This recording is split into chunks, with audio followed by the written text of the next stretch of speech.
begin day 8. This lesson is a combination of the Great Minds Teacher and the Classroom Teacher lessons.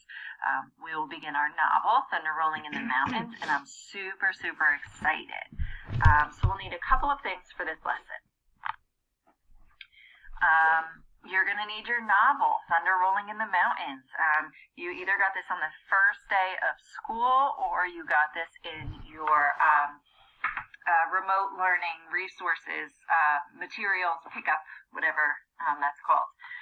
So you'll also need your Wit and Wisdom in Sync Journal for day 8. And you can find that on Schoology. So I want you to go ahead and pause this video and you can get that. Okay, so at the beginning of this module, we learned how the United States westward expansion really impacted Native Americans who were living in that area at the time. We then focused our attention on one specific tribe, the Nez Perce, and we learned about their traditional culture, their ways of life, and how deeply connected to their homeland they were. Today, we're going to start finding out what happened when the United States and its push to expand westward began to threaten not only the Nez Perce homeland, but their ability to live according to their core beliefs and values. And that's right, these were definitely two very different cultures in conflict. So our focusing question for this learning arc is, how does the conflict between the Nez Perce and the U.S. government reveal differing cultural beliefs and values? Do me a favor and give me a thumbs up if you've heard of this word, conflict. If not, you already have gotten a sense of its meaning when I gave you a little preview of what's coming. A conflict is an argument or fight between two opposing sides. Another word might be struggle. In these next set of lessons, we're going to zoom in on a specific moment in history when that growing conflict between the Nez Perce and the United States government erupted.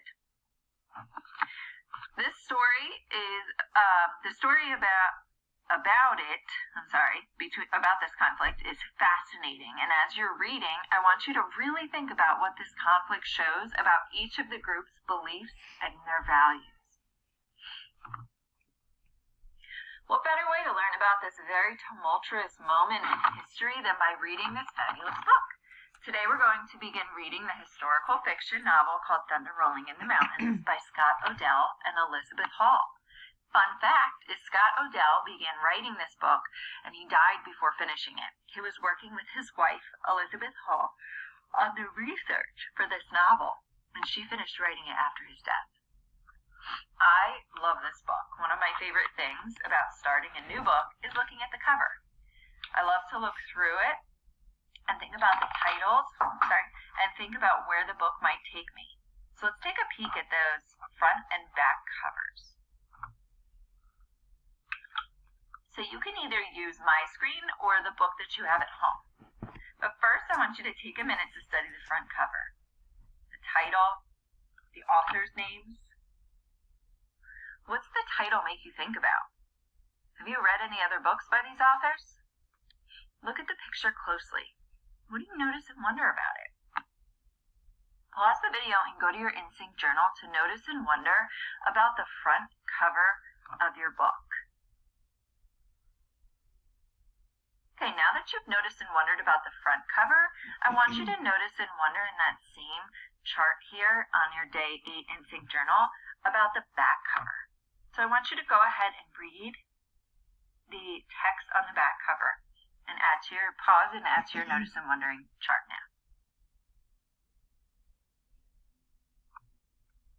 So the second I saw the horse on the front cover, I knew I was going to have to find out more. Look how the girl is riding bareback and carrying a long pole. You can tell the horse is running with his mane blowing back. That's really hard to do, to ride a horse bareback like that. You have to be a really good horseback rider. Thunder rolling in the mountains.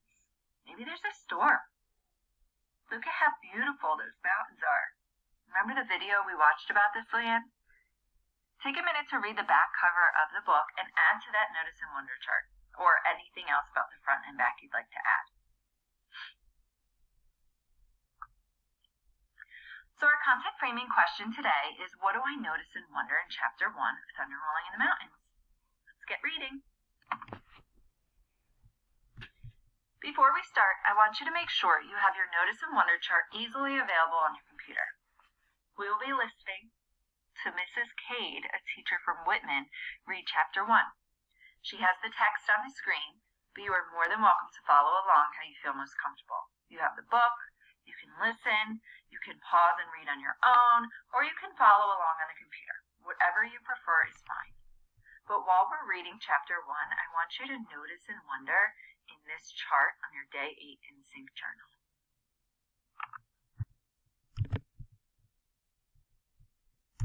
Thunder Rolling in the Mountains, Chapter 1. That day, we dug roots in Deer Meadow. Now we were riding fast for home. There were 7 of us on good horses. I rode in the lead, pulling a travois filled with goose roots. We were on a trail of fallen trees and rock slides, but a storm was coming, and it was the shorter way to our village. I had not ridden the trail for many moons. It had changed a lot in that time. We came upon row after row of fallen trees too jumbled for the travois, and I was forced to go around them. We came to a treeless spur on the mountain. The north wind blew down from Hawk's Peak. It was spring, but the peak was covered with snow, and the wind whipped the snow down upon us in wet clouds. It was hard to see the trail. "I am freezing," Little Lark, one of my cousins, said. "I think we should go back and take the long trail." The other 5 riders, 2 of my cousins among them, agreed with her, but the girls sat on their horses and said nothing. "There's no hurry I know about," Little Lark said. "We told our mothers before we left to dig roots that we would be gone 3 suns. The 3rd sun is somewhere in the mist. It will be above us when we reach home." I gave her my blanket, and we rode on and left the mountain spur. The trail dipped down out of the wind into a place of tall grass and a winding stream. It was a beautiful meadow. I remembered riding through it at the beginning of winter when the aspen trees had turned to gold. The aspen trees were gone. Their branches were lying around, but the trees were gone. They had been sawed off close to the ground. I saw smoke rising at the far end of the meadow. It came from a cabin made from the aspen trees. We pulled up our horses and sat staring. The horses were nervous. They raised their heads and sniffed the air. We were more nervous than the horses. "What is it, Sound of Running Feet?" asked my friend White Feather. "White people," I said. "Indians do not build cabins." Many times when our chieftains talked, I heard them speak of the white people. They had not set foot upon our land, only on the land that belonged to a part of our tribe, those who called themselves Christians, those who had sold their land to the Big Father who lived in a far-away place called Washington. The white people were called settlers, and they came to plant seeds, but mostly to dig gold out of the streams and the rocks. I cautioned my cousins and the other girls to ride at a trot and to keep their eyes to themselves. None of them had a weapon, but I carried a rifle. My grandfather, old Joseph, had given it to me more than 6 snows ago, as he lay dying. Until my 14th birthday, 3 moons ago, it had hung in the lodge. Then I took it from its place, for I, Sound of Running Feet, was then a woman. In this short time I had learned to use it. At first it was too heavy to lift, and I had to prop it up on a branch or on my horse's back before I could shoot. Now I could handle it and shoot straight. My father did not like the rifle, but old Joseph had given it to me. It would be bad to speak against the gift now that old Joseph was dead. He could come back and make trouble. 3 children sat in the cabin doorway. When we rode by, they were as quiet as mice when an owl is around. Our trail crossed the stream a short way beyond the cabin. A man and a woman with her hair piled on top of her head stood in the stream up to their knees. The woman was shaking a copper pan, letting the stream wash over it. The man kept filling the pan with dirt that a boy of our people brought him in a shovel. The woman kept working when she caught sight of us, but the man stopped. He was tall and thin and had a scraggly beard and a small bald head. He said something I did not understand, which the boy changed into our words. "He wants to know how you are," the boy said. I paused with the others silent behind me and did not answer his question. I said, "Ask the white man why he has built a cabin on land that he does not own." The boy I knew about. He showed Nimipu tattoos on the back of his hands. He had gone to the mission school near the Snake River at Lapwai, the place of the butterflies. His name was Storm Cloud, and he had been mixed up in a murder. I asked him again. He looked at me with anger in his gaze before he spoke to the white man. The white man said, and Storm Cloud changed his words, "You Nez Perce own too much land. You can't use all the land, not even half of it, not even a tenth of the land. You are a greedy bunch." The whites called us Nez Perce, although that was not our name. They said it meant hole through the nose. None of our people ever put ornaments in their noses, but when the whites decided something was so, nothing could change their minds. All of us were angry. We glared at each other. Then the man warned us not to send our warriors to talk to him. "If you do, there'll be trouble," he said. "My name is Jason Upright, and I have friends." I pressed my lips tight to hold back the words. Then I dug my heels into my pony's sides, and we all rode through the stream and across the meadow. There was a tall hillock at the bottom of the meadow covered with trees. As we came to the top, I jumped off my horse and took careful aim with my rifle at the pan Jason Upright's wife held in her hands. The shot made a big hole in the pan and tossed it high in the air. Our trail followed the winding stream and crossed it many times, so we had trouble with the travois piled high with coos roots. We also came upon a grizzly bear, standing in the middle of the trail eating berries from a juniper tree. He stretched up taller than I did, sitting on my horse. We waited at a distance until he had eaten all the berries he wanted. Yet we reached home before the windstorm swept down from the mountain.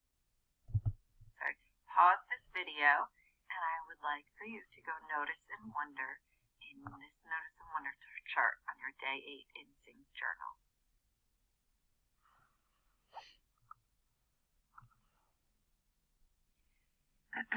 Okay, so did reading chapter 1 spark a lot of questions for you? It did for me, especially about the characters we met. I also noticed that there was a conflict or disagreement almost immediately in the story, and I'm really anxious to keep reading. So we're going to focus our notice and wondering on the characters and the conflict to begin to figure out what's going on in chapter 1. So first, let's think about the narrator. Who is actually telling the story? I want you to pause the video and jot down your thoughts on your Day 8 Instinct Journal on the section that looks like this. Okay, so what do we think? I noticed right away that the narrator is a character in the story because she uses the words I, me, my, and we. Who is she? And what details help you figure that out? Well, from some of the details in chapter 1, I concluded that the narrator is a 14-year-old Nez Perce girl named Sound of Running Feet. I wondered about the author's choice of having a young girl tell I wondered about the narrator's choice of having a young girl tell it from her perspective, especially because we learned that the roles of boys and girls and men and women are different within the Nez Perce culture. We've learned a lot about westward expansion and now we're actually going to see these historical events from the eyes of this young Nez Perce woman. So what other characters do we meet in chapter 1? We meet, and you can add these to your Day 8 Instinct Journal. We met White Feather, Little Lark, and the other Nez Perce girls. We meet Jason Upright, who is a white settler, and we met his wife. And we meet Stormcloud, a Nez Perce boy who is working with the settlers. Okay, so what did you notice and wonder? That's what we're going to think about next. So we're going to really focus our notice and wonder charts on our characters now. So what did you notice about Sound of Running Feet and wonder about her? So let's record our thinking. In your instinct journal, you're going to find this chart. So we have in the first column characters, second column is I notice, third is I wonder, and then finally this seems important because. So we're going to make our typical notice and wonder chart a bit more fancy to help us think more deeply about the characters that we meet in chapter 1. So in that first column called characters, we're going to record the names of the characters we meet in chapter 1. So first let's focus on Sound of Running Feet. In the first row and column, I'm already wondering about her name. So in the middle columns, we'll record what we notice and wonder about that character, and in the last column, we'll reflect on why those details we notice might be important. So I'm going to show you this example of something I noticed and wondered about Sound of Running Feet.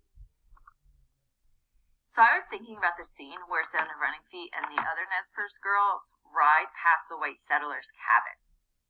And I noticed the other Nez Perce girls were virtually silent and didn't say anything. But I did notice the Sound of Running Feet speaks to the settlers. She ignores the white man's greeting, which to me seemed kind of rude, and she asks why they built a cabin on Nez Perce land. I also noticed that she doesn't speak English. So Stormcloud, the Nez Perce boy working with the settlers, translates for her. So I put in my I notice column, she speaks to the white settlers asking why they built a cabin on Nez Perce land. So thinking about the way Sound of Running Feet speaks up made me wonder, is she the leader of the girls in her tribe? I thought about these details some more. Sound of Running Feet speaks to the white settlers, but not to answer the man's greeting. And I thought that maybe she's not really rude. She seems angry that the settlers are on her people's land and she confronts them. So this seems like a really important detail. It helps us understand her character. She seems bold and unafraid, especially when you compare her with the other girls. Weren't there 5 of them? She was the only one to speak up.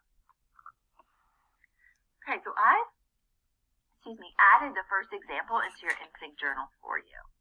For this check for understanding, you're going to record your noticings and wonderings about Sound of Running Feet and the other characters. Then explain why they're important. So, The first thing that you're going to do is record a detail you notice about sound of running feet. And ask and record a wondering question about this detail. And then explain why this detail seems important. And then repeat this process for at least 2 other characters, creating a new row on your chart for each character.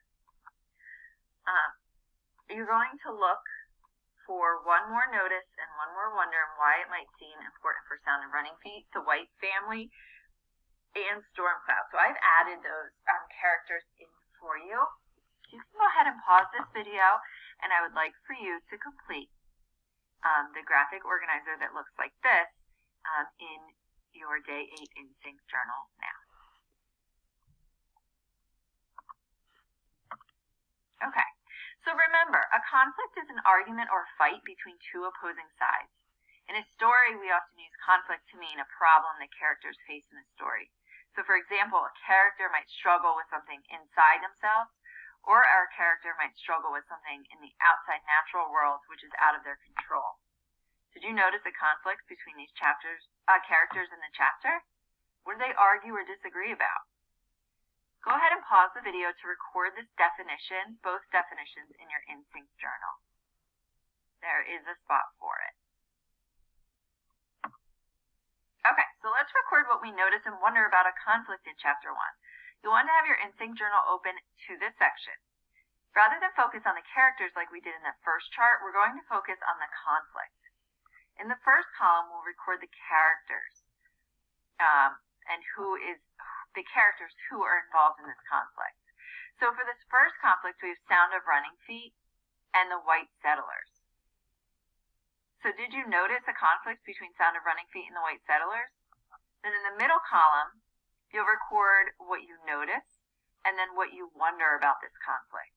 And then what details in this first chapter indicate that there is a conflict? What do those details make you wonder about? Finally, in this last column, you'll reflect on why those details might be important. So right now what I want you to do is I want you to pause this video, and for this final check for understanding, you will record 1 or 2 details that indicate a conflict between characters in the first chapter of the story. So the first thing that you're going to do is record 1 or 2 details you notice that indicate a conflict. Ask and record wondering questions about these details, and record why these details seem important.